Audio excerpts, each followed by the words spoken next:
En 2004, le monde découvrait Spider-Man 2, second opus de la trilogie de Sam Raimi, lancé 2 ans plus tôt. Le film a aujourd'hui encore une aura quasi irréprochable, que ça soit du côté des néophytes du genre ou des franges les plus classiques de la critique cinématographique. Un film de super-héros qui fait la quasi-unanimité de la critique et du public. On croirait entendre une mauvaise blague des cahiers du cinéma. Et pourtant, si Spider-Man 2 a marqué les esprits de tant de personnes et est resté ancré dans les mémoires, c'est parce que ça n'est pas un blockbuster super-héroïque comme les autres. En réalité, la haute estime qui entoure l'aura de ce long métrage résulte d'un procédé à la fois simple et pourtant complexe à mettre en place dans toute œuvre artistique. C'est le procédé d'identification. Alors vous allez me dire, les gens s'identifient vraiment à un gars qui grimpe au mur et qui a des toiles d'araignée qui sortent de ses poignets ? Eh bien, c'est pas exactement ça. En fait, si les spectateurs s'identifient au personnage de Peter Parker dans ce film, c'est parce qu'il traite d'un sujet bien précis. Nous sommes tous passés par cette étape de la vie, certains avec plus de turbulences que d'autres. Et pourtant, c'est un moment tellement important et significatif dans une vie. C'est le passage à l'âge adulte.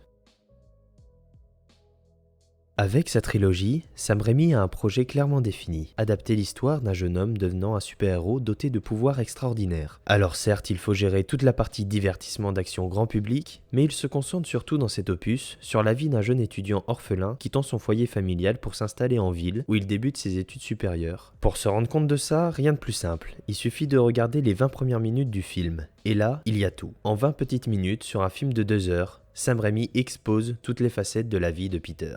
Nous avons côté cœur son amour inconditionnel pour la belle et populaire Mary Jane, quelques problèmes de sécurité routière, hop là, attention, le fait qu'il enchaîne péniblement les petits boulots sans grand succès et se fait même virer, tout ça pour se payer un petit appartement miteux où il doit se coltiner un proprio particulièrement à cheval sur le paiement du loyer. Et rajouter à ça la haine de son meilleur ami d'enfance et les problèmes d'argent de sa tante, sans oublier, en plus de tout cela, ses notes en chute libre à la fac et évidemment le fait qu'il doit assurer son rôle d'araignée sympathique du quartier. Ça fait un peu beaucoup là, non ? Et pourtant, c'est ce que des milliers de jeunes ont connu et connaissent encore aujourd'hui, excepté le fait d'être un super-héros, hein. Quoique... Ainsi, lorsqu'un spectateur regarde Spider-Man 2, il projette inexorablement des éléments de sa vie, actuelle ou passée, dans le personnage. Et ce qui est relativement complexe à exécuter, c'est de traiter ces éléments de la vie bien concrets tout en proposant un divertissement fantastique. Ici, cette ambivalence est tellement maîtrisée que la partie spectaculaire se mêle parfaitement au moment plus intimiste de la vie de ses protagonistes. Résultat, on a un film homogène, limpide, où ce sont les personnages qui justifient l'action et non l'inverse. Celle-ci n'est pas vaine. De plus, le film aborde un thème relativement rare dans les gros blockbusters et qui va de pair avec les aléas de la vie. C'est le manque de confiance en soi.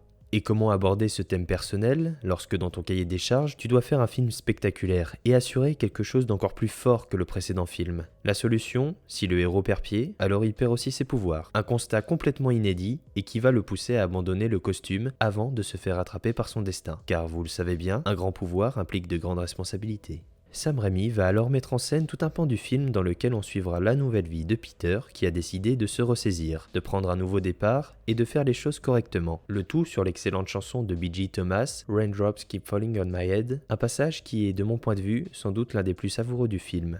Peter va totalement reconsidérer sa vie et tenter de réparer les choses tout en refoulant ses pouvoirs. Ce qui fait que ce postulat est assez unique et exceptionnel dans le genre, car il présente les capacités hors du commun du personnage comme intrinsèquement liées à l'état d'esprit, voire à sa santé mentale. Cela fait pleinement partie de lui, et il choisit de les repousser, comme on pourrait le faire avec des sentiments. Ainsi, la véritable problématique du film, c'est comment vivre une nouvelle vie remplie de responsabilités tout en continuant d'être soi-même. D'être au fond en paix avec la personne que nous sommes, de savoir qui nous sommes réellement. Spider-Man 2 s'impose alors comme un manuel de vie, un guide auquel les jeunes générations peuvent s'identifier et d'autres portent un regard nostalgique sur une époque remplie d'aléas et pourtant si belle. Celle des premiers émois, l'amour, les amis, la famille et les valeurs qui vont nous guider toute notre existence dans ce vaste monde. Car certes, le cinéma peut être divertissant, mais il est encore plus beau lorsqu'il nous montre la voie. Lorsqu'il nous parle, lorsqu'il témoigne de nos faiblesses et vient les sublimer.